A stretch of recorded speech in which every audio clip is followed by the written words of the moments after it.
Wow. Hi. I missed you so much last week. I hope that you got the opportunity to watch the TED Talk put out to say just because I wasn't available on Training Tuesdays, I mean, you shouldn't be training yourself to live a better, more fulfilling, more joyful life. So today I am so excited because I really want to talk to you about curating specialness. And if you're here live, go ahead and shoot a comment. All right, if you're on YouTube or Facebook, and I'd love to see that you're here. Let me know where you're watching from. But I thought after returning from Hollywood and from Disney, where I was taking a trip with my daughter as she was exploring and beginning to think about options and what that mean for college and film school or TV production or any of those kinds of things. And so we set out to California, great sale on Southwest Airlines. Don't you love them?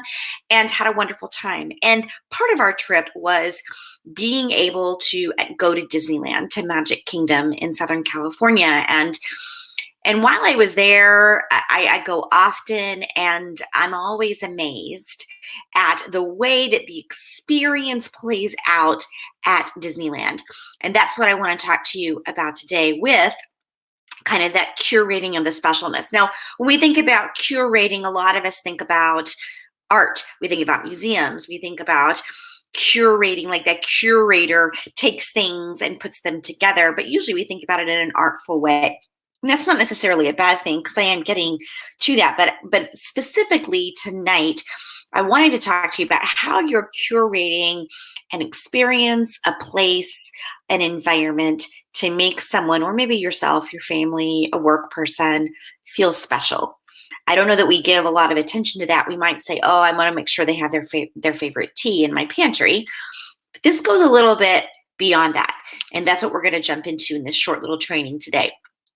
So the first thing that I wanted to say to you is Disney really models for us that philosophy of being invited in, of being wanted, of being welcomed. So what does that mean? Well, it's interesting. And in all of my readings about the business world and Disney, and there's a ton of books out there, there's a wonderful book called Beyond the Castle. And in that book, there's this great statement. I'm going to get my fancy dandy post-it note so I don't get it wrong. And this is what the author quotes and says, there's an unconditional offering of kindness and genuine affection with no expectation of reciprocity when you are doing hospitality. Let me say that again. So hospitality is an unconditional offering of kindness and genuine affection with no expectation of reciprocity. Now, here's the deal. I think a lot of us, we go to places, we go to a party, we go to someone's house, and I know I have people in my world where their house is magnificent and the food is just perfect. And I think to myself, so this is why I can't have people in my house because, I mean, if you could see behind me, I'm doing my taxes, there's piles on the floor, etc.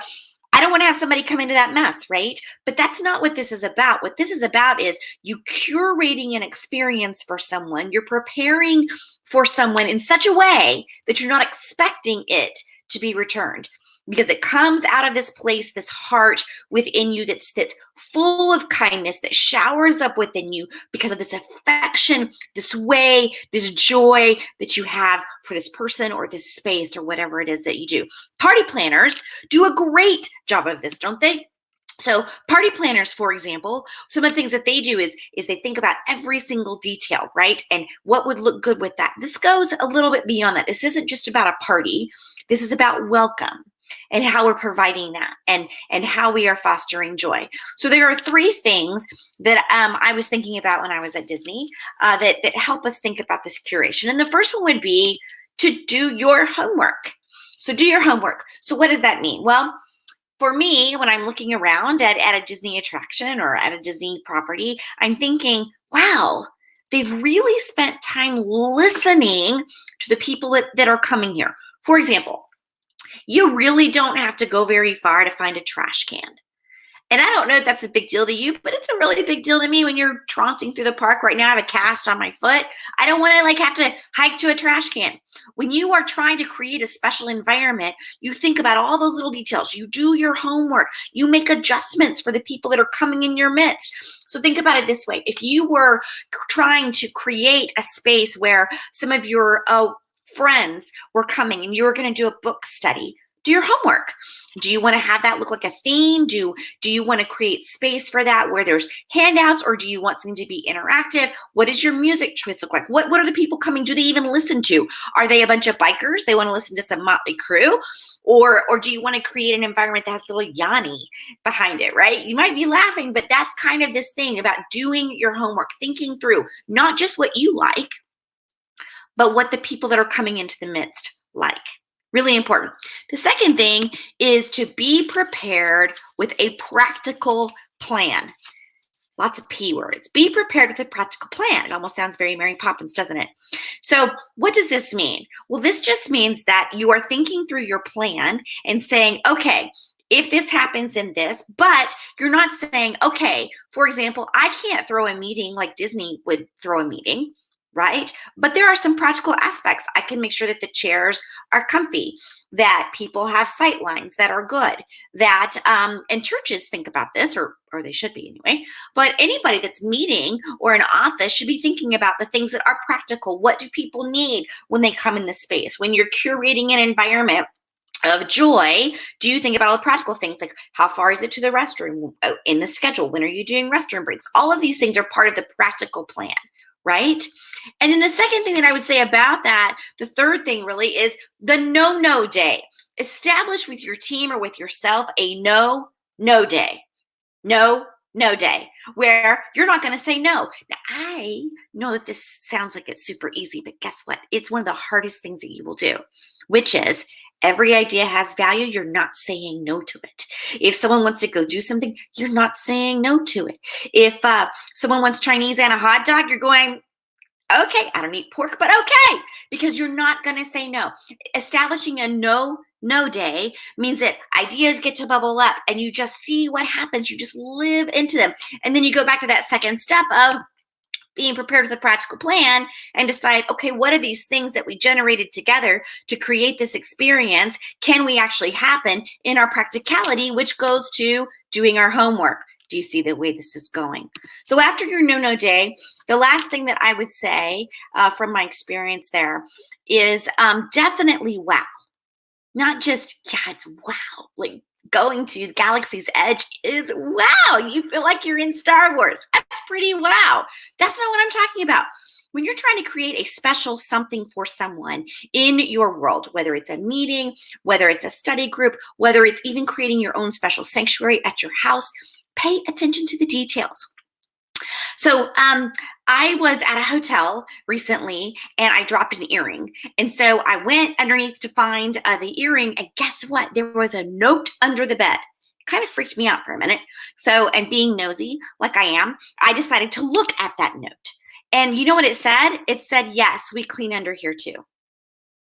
Seriously, this hotel chain had thought there might be people that look under here to see if we actually clean. So we're going to let them know that we do. We have already prepared and planned for these people. Here's another example of that kind of wow factor in creating environment for someone. I went to Cancun-ish area a couple of years ago, and I stayed at this property where it was very light in the bedrooms.